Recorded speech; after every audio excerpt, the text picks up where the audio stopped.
wanted to just share a few thoughts and also some scripture around why I think there's such a huge awakening of people who are moving out of the New Age and finding Jesus. It's pretty obvious that there's just so many more testimonies coming up every day of people who have found truth. And it was actually through watching someone else's testimony that the Lord revealed the truth to me. And, you know, it's not something that's comfortable sharing your personal testimony. And I do see many people at the beginning of their videos, you know, expressing that they feel really nervous and uncomfortable.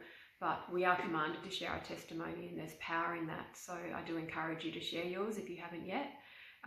But I noticed that in the comments, there's so many people just saying that you can relate, and the stories are so similar.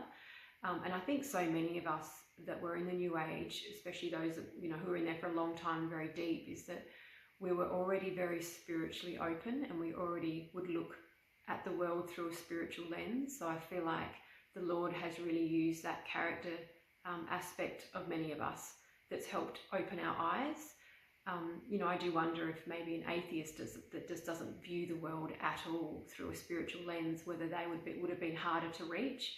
I mean, I know the Lord can reach anyone, but there's just a huge, like, a wave there seems to be in the last few years of just so many. It's like a domino effect that we're in the New Age. You know, they're watching these testimonies and they're just going, wow, like, that's just me. That sounds like me. And I think that's what's really allowed the Lord to move so quickly.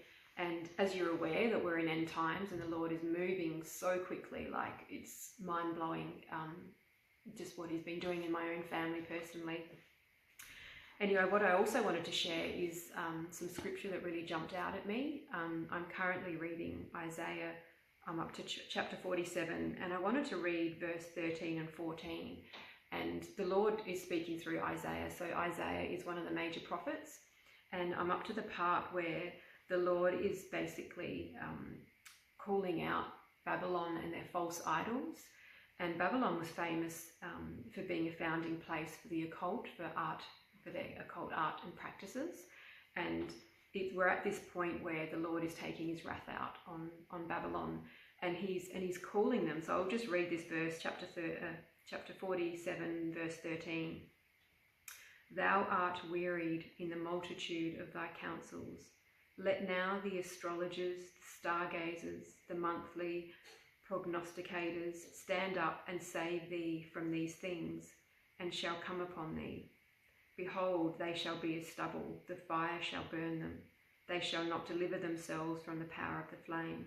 They shall not be a coal to warm at, nor fire to sit behind. So here the Lord is showing the weaknesses of the sorcerers, and in the face of God's judgment. So he's basically saying that, you know, all of you stargazers and astrologers and sorcerers, what are you able to do now that I'm judging you? There's basically, he's calling them out, saying that what are your idols and your false gods? What can they do now? Which is, it's clear they can do nothing. And so he's saying that, behold, they shall be as stubble, the fire shall burn them up. They shall not deliver themselves from the power of the flame. And so right at the end of chapter 15, it says, none shall save thee. So that really spoke to me, in that before I was saved, I really came to a place where, after all these years of false idols, which, you know, a false idol is basically a false god. So even if it's a New Age practice, that's an idol, because I would use this practice in place of God in my life. And so I got to a point before I was saved that I had been relying on all these false idols for all my life, and none of them could save me. I realized I was just as broken, just as anxious, going through the same old cycles. And so I feel like so many, especially in the New Age, are coming to that point where it's like, and especially hearing other testimonies, that, yeah, like a light switch comes on, that none of these things I'm doing are saving me. Only, you know, the reality we all know now that have been saved is that only God can save us from ourselves and from Satan in this lifetime, and save us from eternal separation from him after this lifetime. Yeah, so this verse just really jumped out at me at the, you know, the Lord's showing the people here, the weakness of the sorcerers, and that really at the end of the day that we can get, you know, through these new age practices, these false idols, we can get this temporary comfort, and there is temporary relief, and it does feel like it's working, but it's always temporary. That's the thing. And I do ask you, if you are still in the new age, that do you still suffer from anxiety and depression? Do you still feel like something's missing in your life? Do you still feel like, you know, you're going around and around in cycles in certain aspects of your life?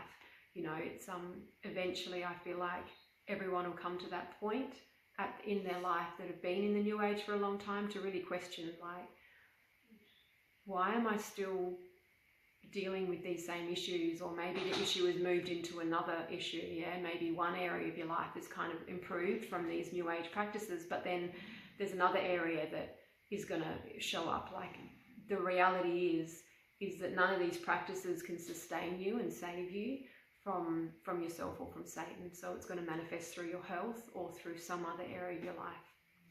Anyway, that was just some thoughts I had. And yeah, I'm curious if you have anything else to add.